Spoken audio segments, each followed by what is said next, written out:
we are honored this evening in Nigeria, to have with us to give the keynote address Honorable Abike Dabiri Erewa, who is the chairman and CEO of Nigerian and Diaspora Commission. Okay, she has several times been described as a sterling Nigerian Amazon, an outstandingly brilliant broadcaster who has transformed to become equally brilliant as parliamentarian, once earning the affectionate moniker of Master Teresa of the tea because of her compassion for the less privileged. Abike is a fair, respected, and courageous leader, now fondly called Lady Diaspora, for her pioneering efforts in championing diaspora affairs. I make welcome, ladies and gentlemen, the Chairman CEO, Nigerians and Diaspora Commission, NIDCOM, Honorable Abike Dabiri Erewa. You're welcome. Thank you very much, and good evening to everyone. I want to thank Ecobank for putting this together. This webinar, Nigeria at 60 Diaspora Independence webinar, very timely, very appropriate. Yes, at 60, we will say we are not where we should be as a nation, definitely not. But I believe we're heading gradually towards realizing the Nigeria of our dreams. Now, this Nigeria of our dreams definitely will need to be achieved with the partnership of the diaspora. And like I keep telling the diaspora, there are no more excuses, because now you have a diaspora commission that is strictly for you, the diaspora. Just a few days ago, we had a meeting with our focal persons in states. 31 states now have diaspora focal persons, so that you can actually connect directly with your state governors. So talking about investments, if you're going to invest in Nigeria, you'll be investing in your state. So we're glad that we're able to decentralize and work directly with state focal persons on diaspora. Now we're looking about over 17 million Nigerians in the diaspora. Now, we don't have an accurate database, but it's one of the things that NIDCOM is working on, to have an accurate database of Nigerians abroad. But right now we're working with almost about 17 million Nigerians in the diaspora.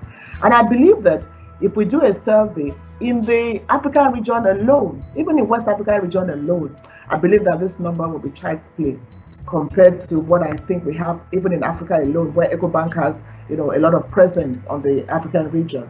So like I said, about 17 million Nigerians in the diaspora that have been sending their money back home to the country to support various needs of the Nigerian economy. We know that these remittances go into things like paying medical bills, paying for education, and not some things for the family. So what happens with these remittances? Last year we're talking about $25 billion, and as Mr. Patrick said, this is a very, very significant amount being churned into the Nigerian economy, and it's not something that we can ever ignore. But beyond remittances, there's a lot more we can do with the diaspora. So for us at NIDCOM, we're actually working on the Nigeria Diaspora Investment Trust Fund. We've set up a committee to look at the trust fund and work out ways that we can get the diaspora to directly invest in their country. And we have the Diaspora Investment Summit, which will be coming up November 6th and 7th.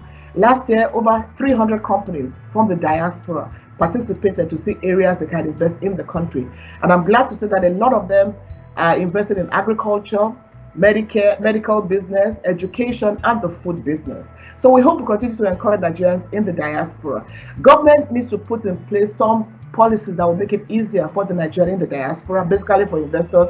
And we're glad that the ease of doing business is getting better. So I believe that talking about remittances, it is very important to make remittances accessible and affordable to Nigerians in the diaspora. This cannot be overemphasized.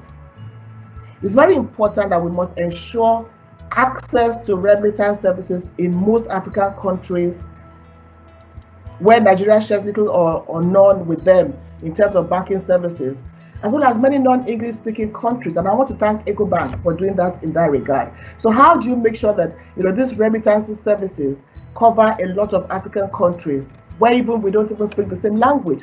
I think that is very important moving forward. Even for instance, how will the person in the hinterland be able to remit money seamlessly? It's still a challenge we have, and we hope that some of the products that Ecobank will be introducing will address some of these challenges. Now, the cost of remittances has been of great concern to us. How come we have the highest cost of remittances anywhere in the world? Other countries have the lowest, but we are charging as much as is it 9%? But the cost of remittances is too high, and we need to bring it down to encourage Nigerians in the diaspora to remit more back home. For instance, the remittances that we're talking about are the formal ones. We don't even have documentation of the informal ones of Mr. Dabo saying you're going to Nigeria, take this, give to my sister there. So we need to also ensure that we document the informal remittance, and I believe that in doing so, we're also going to, record much more remittances. Due to COVID-19, definitely remittances have been impacted negatively. It has fallen drastically, but that is to be expected. But what can we put in place to ensure that remittances are not affected? We have Nigerians in the diaspora that have been affected because of COVID, jobs have been affected and all that, but a lot can still be done, and that is where we're looking forward to whatever Ecobank has in place to encourage Nigerians in the diaspora to make remittances easier, faster, and better. Now, there's also the need to apply technology in the provision of remittance services to Nigerians in the diaspora. This is very, very imperative, especially to reverse the negative effect of COVID-19 on our remittances. How do we get more technological survey? I know that some things are being done, but I believe that we can do a bit much more in terms of digital technology of transfer of remittances. So technology has the capacity to enable remittances to be both accessible and affordable at the same time. And here's the key word: accessible and affordable, in such a way that I find it easier to want to send money through the formal channels than the informal channels. So what is Ecobank and perhaps other banks doing in that regard? So we hope that you're thinking that way as we mark our 60 at 60. So I'm just ending on a note that I hope that Ecobank will take the opportunity to address these challenges in remittance services for Nigerians in the diaspora. Like I said, we have the Nigeria Diaspora Investment Trust Fund coming up soon. We also have what we call the Diaspora Mortgage Policy. In other words, a Nigerian in the diaspora can sit in the comfort of your countries, wherever you are, and be able to own a home in Nigeria, to be able to get a mortgage to buy your own homes.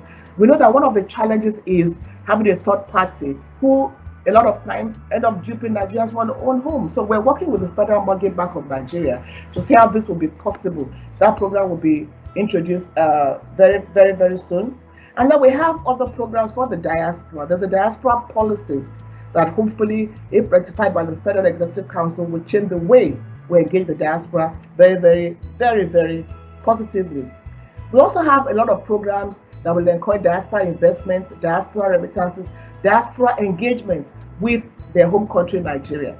So we hope that Ecobank, being a Pan-African bank, will play a significant role in making life easier for the diaspora and in bringing more remittances back home. And we keep telling the diaspora, it's not just the remittances. It's not as if Nigeria is only interested in your remittances. Beyond remittances, there's a lot more that the diaspora can do in terms of the development and growth of the home country. So as we mark Nigeria at 60, my appeal to Nigerians in the diaspora, as well as Ecobank, that is championing this, is that there has to be proper engagement with our brothers and sisters in the diaspora. Because other countries have done it. Israel, Pakistan, China, we have no more excuses because we have NIDCOM and we have you. On this note, I want to commend all my brothers and sisters in the diaspora for making us proud all the time. And we can't ignore what is going on now, protests here and there. But I believe that at the end of the day, we're going to emerge stronger and better. Whatever the challenges should not deter us. Rather, we need to work together, Nigerians at home and Nigerians abroad, to collectively build this beautiful country ours called Nigeria. So thank you, Ecobank, for putting this together. And we look forward to what you have to offer the Nigerian diaspora to make remittances easier, more comfortable, and most importantly, more affordable. Thank you very much for this opportunity, and God bless you all. Thank you. Thank you very much. Thank you very much, Honorable Abike Dabiri, the Chairman, CEO of Nigerian Diaspora Commission.